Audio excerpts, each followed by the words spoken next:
Hi everybody, I'm Philip Duncan. Thanks very much for joining us for our weekend weather update and the outlook for next week as well. So we kick off with the wind map, and once again we've put in here the air pressure, so you can see the belt of high pressure mostly out to the east of New Zealand. What a huge high that is. It's wider than Australia. So this big high out to the east, but look to the north, all of that area is low pressure, and the lines you see there, that wind flow coming out of the equator, truly tropical airflows coming in and feeding this very large area of sinking air pressure. And amongst this, there are 3 or 4 areas of low pressure to keep a wee eye on. The first one and the main one for us this weekend is this low here. It's not a storm, but it's a large area of low pressure, and it's fairly weak, but it's tapping into that subtropical air and being pushed up against this high pressure system as well. That's why we're getting a bit of a brisk easterly, and it's also the reason why the rain clouds are struggling to come down further south. Some areas are just getting cloud and a bit of drizzle, and that's it. That's because of the high pressure system. Basically, lows go to the path of least resistance. They don't like going into big highs, but this is drifting our way. Also, we've got a couple of lows up here. One of them is going to form into a cyclone. They might dance around each other a wee bit, and as we said multiple times yesterday, we still don't know yet if this will directly impact New Zealand, so we're going to make a decision around about Monday next week to work out where it is likely to be tracking, but we do think it will slide back in towards the area between New Zealand and New Caledonia and Fiji. So it's certainly one to keep an eye on.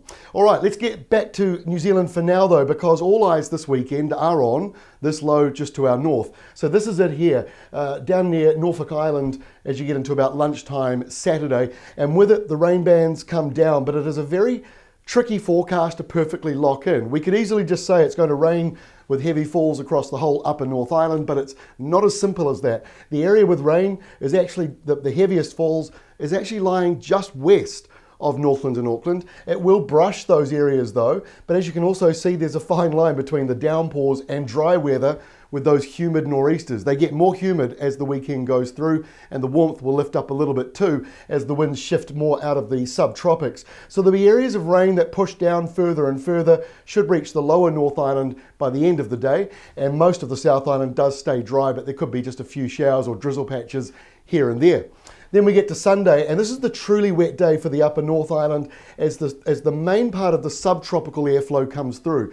So you got these northerlies coming down, warm. See that red line there? You're getting into some pretty warm territory once that starts to drop down. You'll notice the heat and humidity combining. It's not going to be massively hot because of the cloud cover and the rain, but it'll be humid. And that moves down into various parts of the country around the west coast, around Nelson. The top part of the South Island gets it as well. So this is a messy system with areas of drizzle, dry spells as well in there. So it's going to be a bit of a frustrating forecast if you're trying to plan stuff outdoors.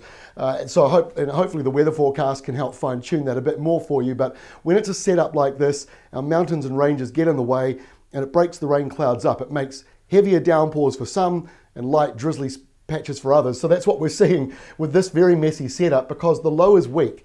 It's not a storm. If it was a storm, it'd probably be a bit easier to forecast. And then we get to next week, Monday. You can see that subtropical airflow continuing around the North Island, more heavy falls in that very narrow line here. It's going to track, basically it's going to take about 3 or 4 days to track across the North Island. So some areas could see some flooding. But it's hard to kind of pinpoint exactly where. It might be one of those things that's really not until the day itself that we can start to lock it in with a bit more confidence. A lot of high pressure still around the country though, and that's also making it a bit trickier. Bit of a change to westerlies, that should help bring in a bit more rain to the west coast, keeps the eastern side dry, and Southland will also be mostly dry. And then we get to Tuesday, that rain still sitting around, still hovering around the north there, and we've got a few showers lingering around the western side too. And by Wednesday, it is still hanging around the North Island. So we've got a lot of warm air, sort of subtropical in feeling. It won't be as hot as it was a couple of weeks ago, but it's still going to be seeing some patchy areas of rain and showers, maybe afternoon downpours. And the South Island's also looking a little bit messy with sort of low pressure and high pressure.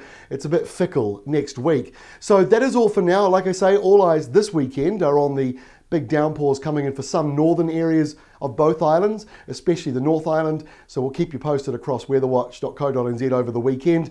And then next week, we'll probably take more of a focus on any cyclones that could be forming north of us and where they may be going.